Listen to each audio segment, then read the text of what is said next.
Good afternoon, everyone. Welcome to the seventh meeting of the House State Government Committee. Before we call the roll, I'm going to ask all the members and the people in the audience to please join me in a pledge of allegiance to the flag, if you don't mind, please. I pledge allegiance to the flag of the United States of America and to the republic for which it stands, one nation, under God, indivisible, with liberty and justice for all. Thank you very much. You may be seated. Madam Secretary, please call the roll at this time. Representative Bojanowski. Here. Representative Bowling. Representative Bratcher. Representative Chester Burton. Representative Graham. Representative Heath. Representative Heverin. Representative Herron. Here. Representative Hodgson. Here. Representative Huff. Here. Representative Johnson. Here.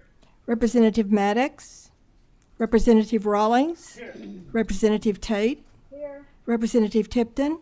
Here. Representative Williams. Here. Representative Witten. Here. Representative Imes. Here. Representative Hale. Here.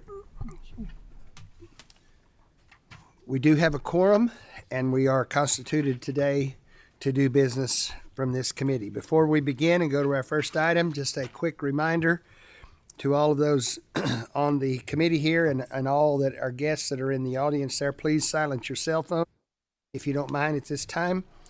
When you come to the table to speak or you want to ask a question, just please make sure that your green light is on so that you can be recorded. And if anybody needs to leave the room for anything and you come back and maybe you've missed a vote, just raise your hand and we'll get your vote recorded on whatever specific bill. So having said that, the first item on the agenda today is House Bill 512, sponsored by Representative Cook. Representative Cook, would you please come to the table? This is an act relating to personal service contracts. Welcome, Representative Cook, and if you don't mind, introduce yourself for the record, and then your guest, if that's with you, please introduce yourself for the record. So, Representative Cook, the floor is yours. Thank you, Mr. Chairman. Matt Cook, State Representative, 72nd District. Lee Carter, Kentucky Horse Park. Nice to have you gentlemen with us today. We appreciate your time. Representative Cook, you may proceed. Thank you, Mr. Chairman and representatives. It's a pretty simple bill. We're doing the exact same thing we did for the State Fair Board for judges, officials, and entertainers. We have not have to go through the process so that they can award those contracts. So, Mr. Carter, if you want to say the Yeah, thank you all for the opportunity to come and speak with you today. My commission chair, Austin Kerr, sends her regards. She's unable to attend, but this particular legislation would permit us to hire officials, entertainers, and judges for events that we promote. There have been some events in the past that we would have been unable to hold if those were left up to us as the horse park to contract. We had a concert last fall with a major touring artist. Those are the kinds of events that we're unable to currently produce on our own. Likewise, we have events on our current calendar where the organizer may no longer be able to run those. And so because of the procurement regulations, we're unable to hire officials, judges, and entertainers for those. So this would be enabling legislation for that to happen. There has been a motion on the bill and there has been a second. Is there any discussion? Representative Graham, go right ahead, sir. Are these big events or smaller events than what you currently are providing? Yes, it can be. So this would allow us to hold horse shows that could have anywhere from 300 horses up to 1,500 horses. Likewise, a concert in that kind of venue, you could have it for 1,000 people to 8,000 people. So yes, it would allow us all sizes. Okay. For anybody that's not visited Kentucky Horse Park, please come out and do it. They've got the All-Tech Arena out there. They've got just some amazing events, and probably a little better to visit there in spring and summer, but it's absolutely. They just had a rodeo there. Yes, right? we had a rodeo that was sold out about 2 weeks ago. We're in last weekend was the 7th weekend, and we've been full in the All-Tech Arena practically every weekend since January. So this will just help them utilize that space a little better and do the events themselves. Just a quick follow-up on what Representative Graham said. Are you booked primarily for most of the year? We do. We have a large number of shows that are returning, but there are pockets, and we're like right now heavily in the All-Tech Arena. But as spring gets here and then summer, that space becomes underutilized. So this would permit us to maybe look at some alternate plans within that space. Okay, sounds good. That's great. There has been a motion and a second. Madam Secretary, please call the roll. Representative Bojanowski. Yes. Representative Bowling. Yes. Representative Bratcher. Yes. Representative Chester Burton. Representative Graham. Yes. Representative Heath. Representative Heverin. Yes. Can I quickly explain my vote, Chairman? Yes, you may. Thank Go you. ahead, please. Representative Cook, thank you for bringing this bill. I greatly appreciate it. But I really just want to say thank you for all you do for your district. You are a great leader for them, and you are always forward thinking. And so thank you for all that you do for the horse industry and for Bourbon County.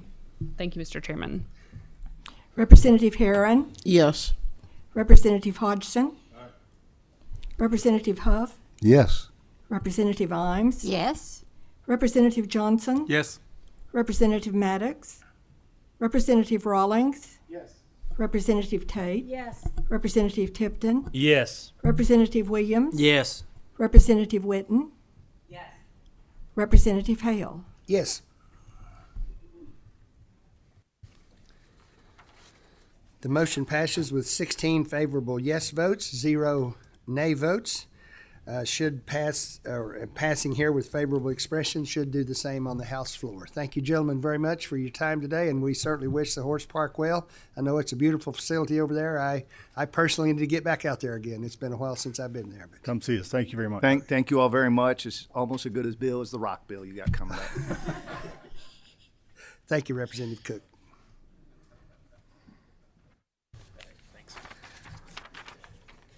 The second item on our agenda today is House Bill 354, sponsored by Representative Johnson. As Representative Johnson makes his way to the table, House Bill 354 is an act relating to retiree health insurance reimbursements for school district employees. Representative Johnson, please introduce yourself for the record, and then you may proceed, please. Thank you, Mr. Chairman. State Representative D.J. Johnson, representing the 13th District in Davis County. And I will start off by saying I actually have prepared comments for two reasons. One is to keep me on track and not wander all over all things pensions. And two, I wanted to make sure we had plenty of time for the rock bill. So, Mr. Chairman, today I want to discuss with you an issue that was brought to me by a constituent who is a career hazardous duty retiree who, after being retired, decided he wanted to return to work, not in a hazardous position like he had before, but as an aide or a helper at a local school district. This was not to make money, but more to help out with the kids in his local school district.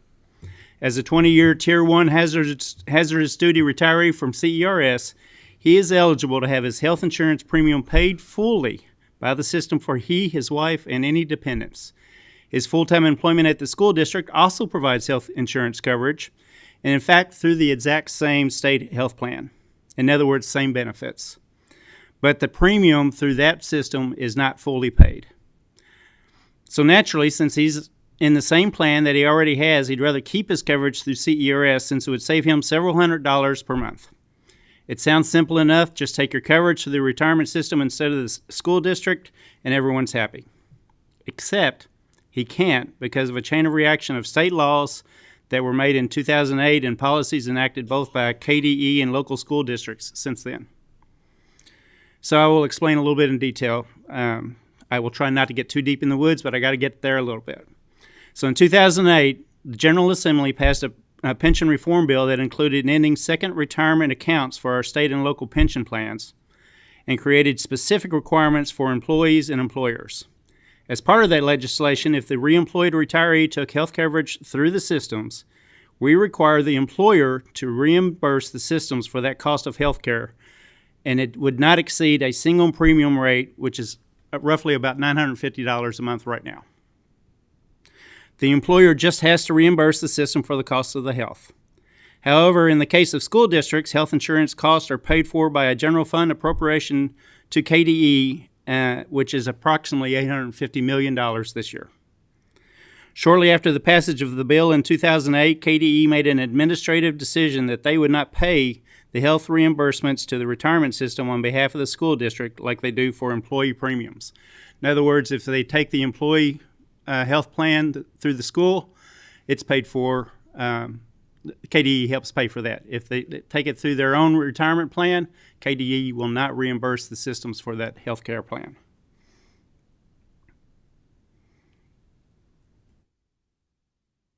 So bottom line is, with that administrative decision by KDE, the school systems themselves are now responsible for the reimbursement of that health care premium.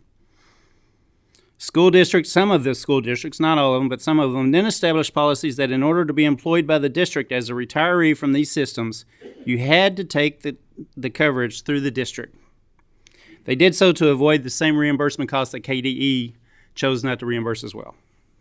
In the case of my constituent, he had already committed to taking the job when he found out that the district's requirement would force him, instead of having his health care his premiums paid for, would force him to pay approximately $572 a month out of his pocket so that he could work in the school system. I found out this has actually been happening before, and it's impacted hazardous duty retirees for mostly for Tier 1 hazardous retirees. Sorry about that. Who receive their premiums fully paid. So when we talk about this, we're not talking about non-hazardous. We're talking about hazardous duty. Over the last few months, I've worked with KDE and KSBA to try to resolve the issue administratively, but they have some concerns about the potential unknown cost. And I understand that. I appreciate their concerns. And we have still been working towards a solution. But what this bill will do is it attempts to rectify this problem, and it limits its impact in a way that I believe may be cost neutral. But certainly I'll leave that up to the budget folks and the actuaries. The bill states that in the case of Tier 1 hazardous duty employees who return to a local school district, KDE will pay the reimbursement instead of the school district. Again, that's about $950 per month. And that's effectively what the bill does, is it just requires KDE to make that reimbursement. Now, I say $950 per month. We've done simple math in the offices back in, working with staff, and we think that could be a maximum of $200,000 a year, maximum. Worst case scenario, where every employee takes every employee has the plan that costs them the most. But in truth, it's possible that this will be revenue neutral, because it just depends on what plan the employee has when they retire as to how much it's going to cost or not cost when they become an employee of the school district. And I know this gets a little complicated, it gets into the weeds, and I'm stumbling through it a little bit because it's difficult to make sure we're specific about this. But the bottom line is, this will allow hazardous duty retirees to help in the school systems that we know need help, and hold them harmless for their health care premiums. With that, I will take any questions. There has been a motion on the bill by Representative Tate, seconded by Representative Hodgson.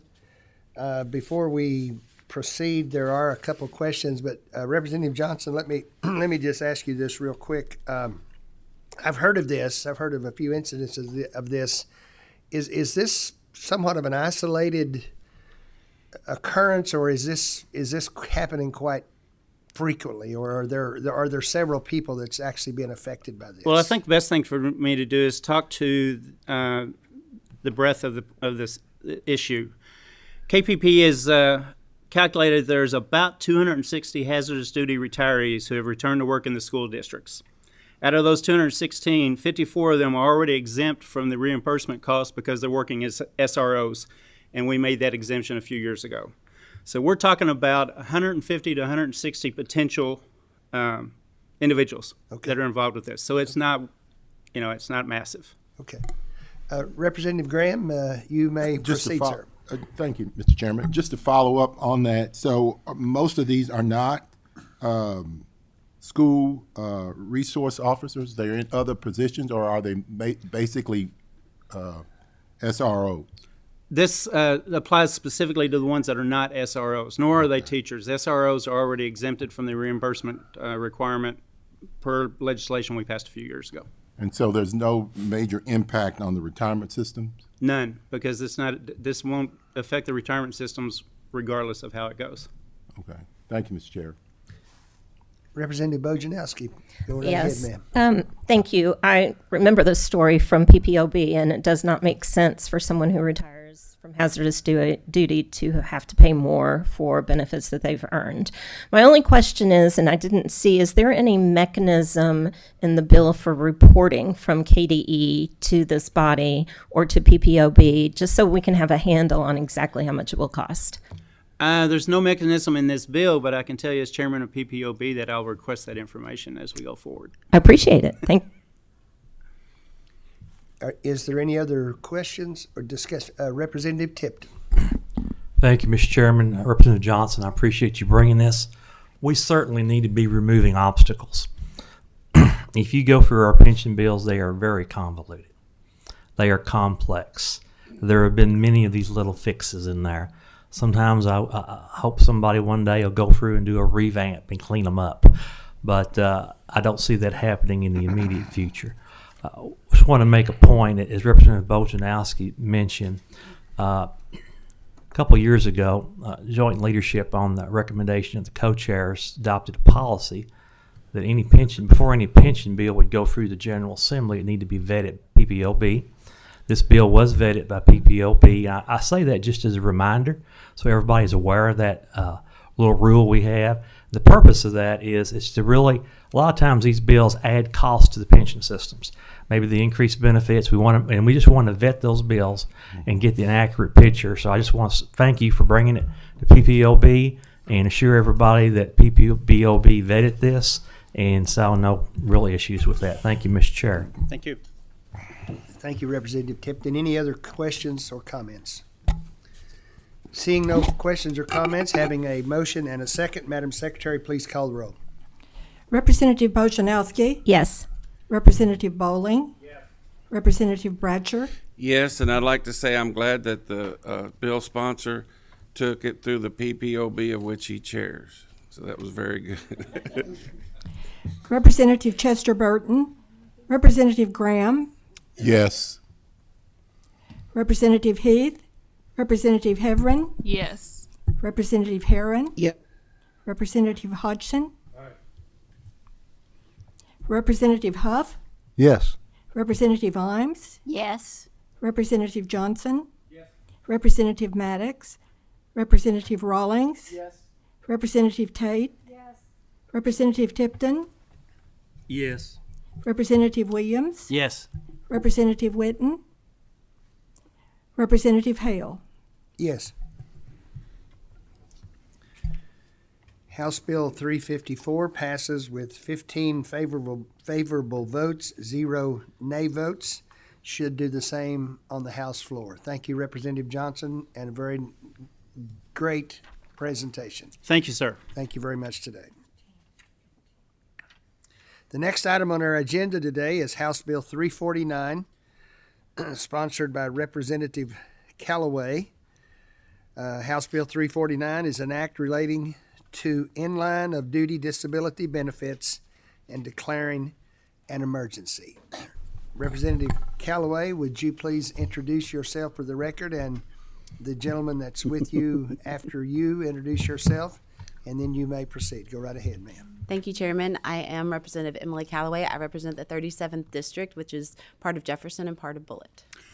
Ryan Straw, Kentucky State Fraternal Order of Police Vice President and Governmental Affairs Director. Representative Callaway, the floor is yours. Thank you, Chairman. So the bill that you have before you kind of addresses a little bit of what Representative Tipton mentioned. There's been work done over the years, and in all the recent work we've done to protect our first responders, we've made strides, and we've made a point. And the point is that we want to take care of the honorable members of our society who have dedicated their lives to serving their communities and in dangerous positions.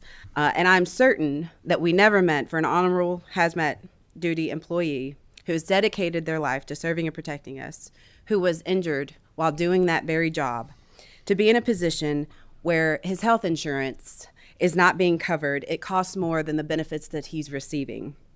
And so this bill rectifies that. It's a very specific bill for individuals, hazmat duty, disabled individuals, injured in the line of duty, a single traumatic event, and this provides health benefits. I can go into some more details about that if you would like me to, if you have anything that you want to add, but that's what it does. I just want to say that we were approached by one of our members after working on a bill similar to this a couple of years ago. This member actually was affected greatly. He worked for Louisville Metro Corrections. He was an officer there, worked for their home incarceration program, and was dragged by a car. He receives $55 a month for his disability check. He's in his 30s, never be able to work again. And he suffers from, and I had him send me a list and I had to shorten it, but torn labrum in the right hip, herniated disc in his back, plantar fasciitis, depression, anxiety, PTSD, nightmare disorder, things that I'm sure all of us could imagine going through something like that. And again, when the original bill went through that we worked on with Representative Blanton for Detective Heisch, who was shot in the face in the line of duty to fix some of that, I don't believe that an individual like Officer Stansberry, who I'm talking about, or the other three folks that are currently affected, that was meant to leave him or any of them out either. So I truly believe it's an oversight. I appreciate Representative Callaway and appreciate everybody being willing to hear it out. He could not be here with us today. He's actually taken up a chaplaincy role with the FOP, so he's doing some training for that and being able to do some outreach too. But I know he really appreciates you all considering this bill. There has been a motion and a second. Before that, Representative Callaway, I asked Representative Johnson in his last bill, in his presentation, the same question. Certainly hope this doesn't come out the wrong way, but is this more of an isolated, specific incident that you're talking here, or is this something that is affecting several individuals? There are several individuals who have been affected, but this was brought to my attention because of one specific individual. I think it's narrow enough that the hit isn't going to be astronomical, but it's wide enough that it needs to be addressed. Was there any fiscal impact statement that was given on this? Yes, and we're talking about an increase in annual contribution of about $3.6 million, and the unfunded liability would be about $7 million. Okay. Any questions? Seeing no questions, Madam Secretary, did I miss anybody? Oh, I am sorry. I apologize. Forgive me. We do have an individual that is going to come. You all can just stay right there at the table. Brianna Carroll. Ms. Carroll, could you please come forward, please? My apologies.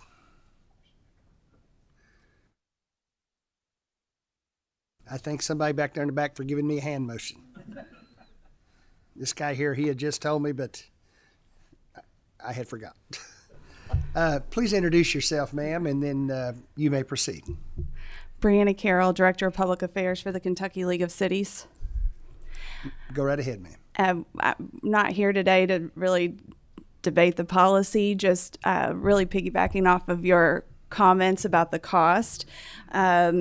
We have been monitoring all of the pension bills that have been filed, whether they're being voted out of committee or just discussed before PPOB or committees, or just really just being filed. This bill in particular does have a annual contribution increase of $3.6 million, but it does increase the unfunded liability of $7 million. This bill does that. When you talk about other bills, they might have a $50 million or $100 million increase, such as the 13th check or COLA discussion. You look at pension reform bills that have been filed.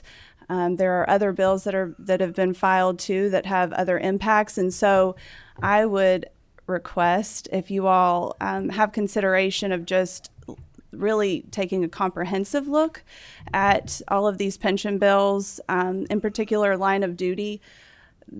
I wonder why we put those on the pension system, because if you all are experts in this, we are riding the waves of the assumptions, and you all have taken great steps in helping CERS in particular really go from being in such dire straits to being on an upward trajectory.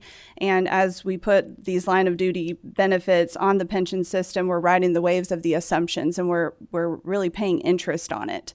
And so considering other funding mechanisms for line of duty, such as paying it out of the budget or other means that are meant for fire and police, I think would help make it so that it's not as expensive, and taxpayers aren't paying interest on it. So I think that would be something that we would hope you would consider as well.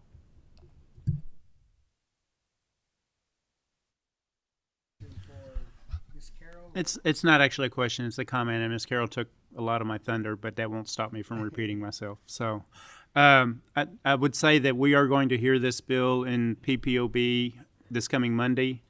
There are some concerns about the costs, particularly when we talk about all the other bills that I know are out there. I am not saying I'm against this bill in any way, but I have a responsibility, and the pension board has a responsibility to look at that, all the expenses, the debt that we have.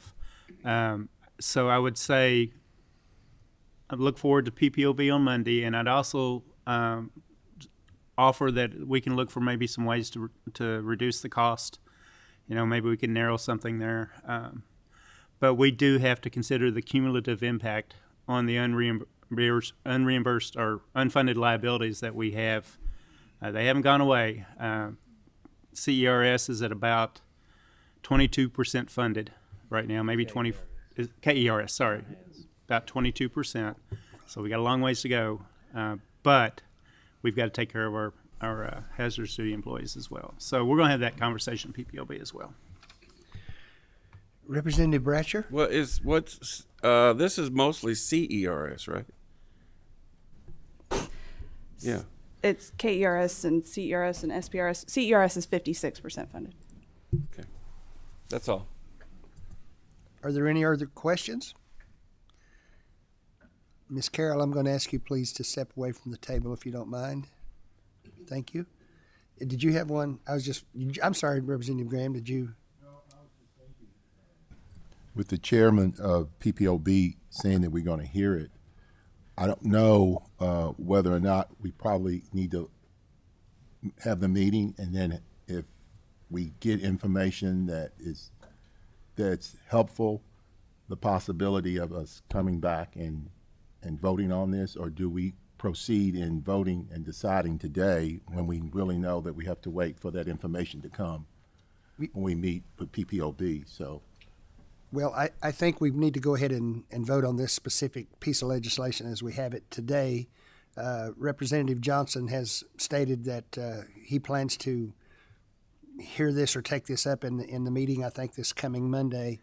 But I think currently the legislation that is before us at this time, we need to proceed with the vote on this specific one. I understand, sir. Seeing no other comments or questions, Madam Secretary, please call the roll. Representative Bojanowski, May I explain my vote? Yes, ma'am. I'm going to vote yes today, but I do look forward to having the conversation in PPOB, and perhaps that'll help us when it gets to the floor. Thank you. Thank you. Representative Bowling, Comment, please. Yes. Vote yes today. Again, I'll be following this on Monday in PPOB as well. Thank you, Mr. Chair. Yes, sir. Representative Bratcher, Yes. Representative Chester Burton, Representative Graham, I'm going to pass on it just for the, I want to be for it, but the PPOB, we'll be having a meeting on Monday, and then we'll go from there. Yes, sir. Thank you. But Representative Heath, Representative Heverin, okay. Representative Herron, Pass. Representative Hodgson, Representative Huff, yes. Representative Imes, Yes. Representative Johnson, Yes. Representative Maddox, Representative Rawlings, Yes. Representative Tate, Yes. Representative Tipton, Mr. Chairman, may I explain my past vote? Yes, sir. Go right ahead. I certainly support our first responders, but as a member of Public Pension Oversight Board, I just want to wait, have that hearing on Monday, get more detail, and look forward to being able to vote for this on the floor. Thank you. I'll pass today. Representative Williams, Yes. Representative Witten, Yes, and I would also like to record my yes vote on House Bill 354. If we could wait, let's Oh, finish sure. this vote and then Sure, I'll come back thank to you. Representative Heath, Yes. Representative Hale. Yes.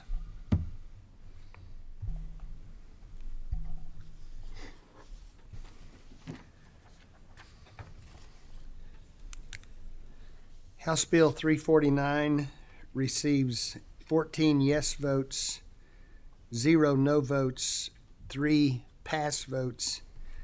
Passes this committee. Should do the same with favorable expression on the House floor. Thank you, Representative Callaway, for your time today. I appreciate that very much. Thank you, sir. Representative Whitten, I'm going to come back to you now. You wanted to cast a vote on. Yes, thank you, Mr. Chairman. On House Bill 354, Yes, I'm a yes. Representative Whitten casts a yay vote on House Bill 354. Representative Heath, I also want to cast a yes vote on House Bill 354. and also what about House Bill 512, Representative Heath? Yes, thank you. Representative Heath cast a yes vote on House Bill 512 and also House Bill 354. Everybody, we got everybody? All right, the last item on our agenda today is House Bill 378, sponsored by Representative Gentry. Representative Gentry, please come to the table at this time. House Bill 378 is an act relating to state symbols. Representative Gentry, before we proceed, I would just like to take a personal privilege, if it would be okay for just a moment. Representative Gentry, I want to express to you my condolences and this committee's condolences on the loss of your mother. Representative Gentry's mother passed away a few days ago, and we certainly extend our heartfelt condolences to you in the loss of your mother. And we certainly wish you the best from going forward. Representative Gentry, please introduce yourself today and those at the table with you, and then the floor will be yours, sir. You may proceed. Thank you, Mr. Chair, and thank you for what you said about my mother. Thank you. You're welcome. I'm Representative Al Gentry from District 46. I'm Representative Sherilyn Stevenson from District 88.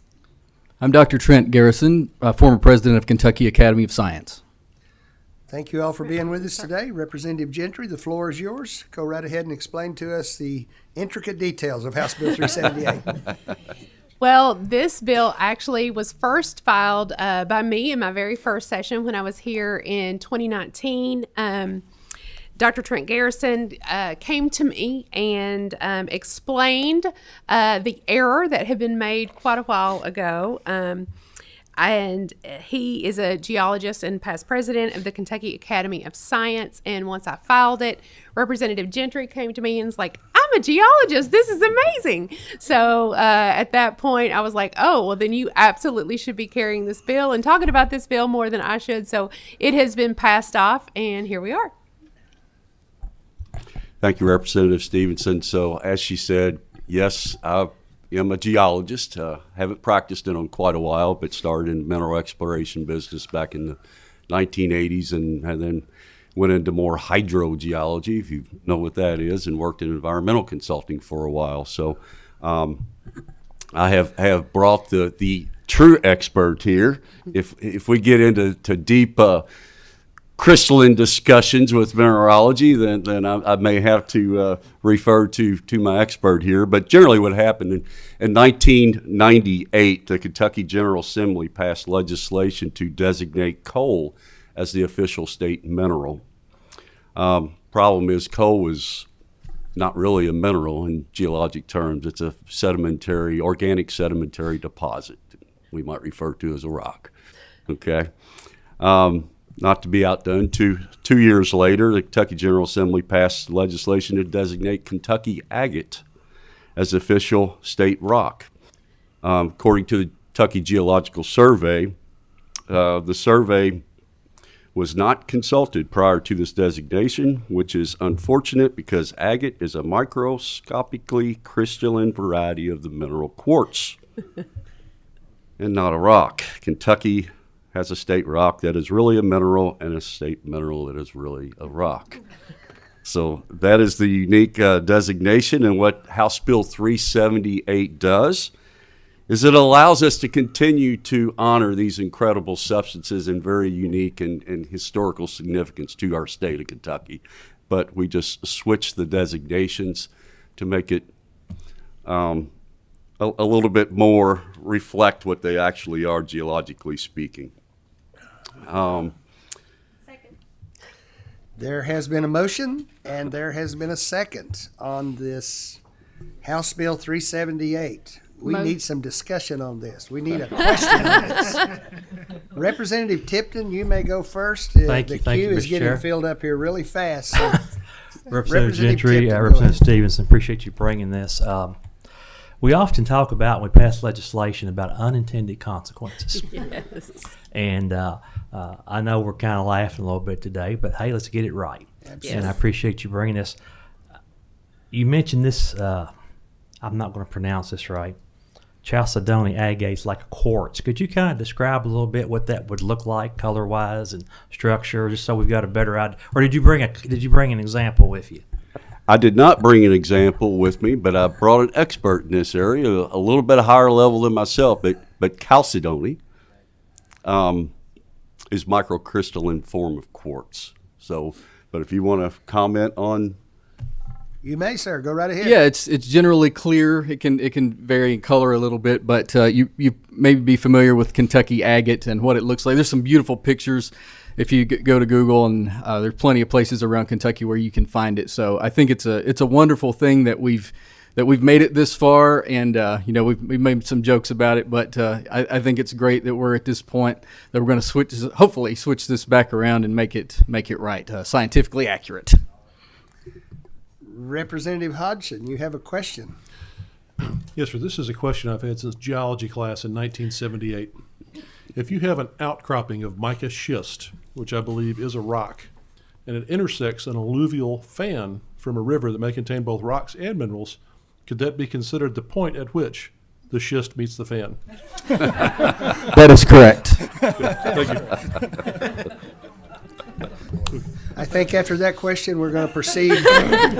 Motion on the bill as amended by the committee substitute. Oh, does this have a committee substitute? Oh, we already have a motion. Sorry. Not yet. There is a motion. I withdraw it. There has been a motion. It's good for us to laugh sometimes. I'm 100% in on this, Mr. We have Chairman. a motion and a second on this bill.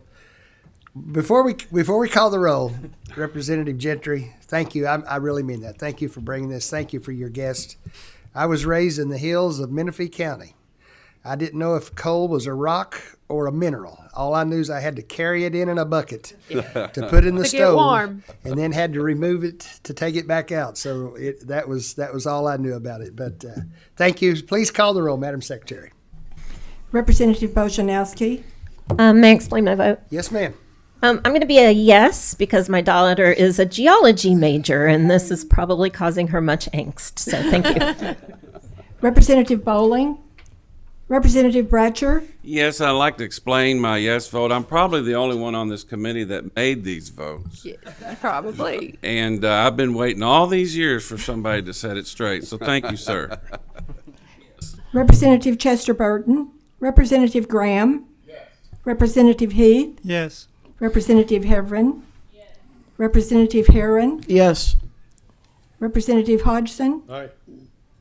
Representative Huff. Yes. Representative Imes. Yes. Representative Johnson. Absolutely, yes. Representative Maddox. Representative Rawlings. Yes. Representative Tate. Yes. Representative Tipton. Yes. Representative Williams. Yes. Representative Witten. Yes. Representative Hale. Yes. House Bill 378 passes with 16 favorable votes, 0 no votes. Representative Gentry, thank you for being with us today and And your guest and Representative Stevenson, Thank you you. as well today. We appreciate your time. Thank everyone for being here with us today. I'm sure we'll be back here next Thursday at approximately the same time. We are adjourned.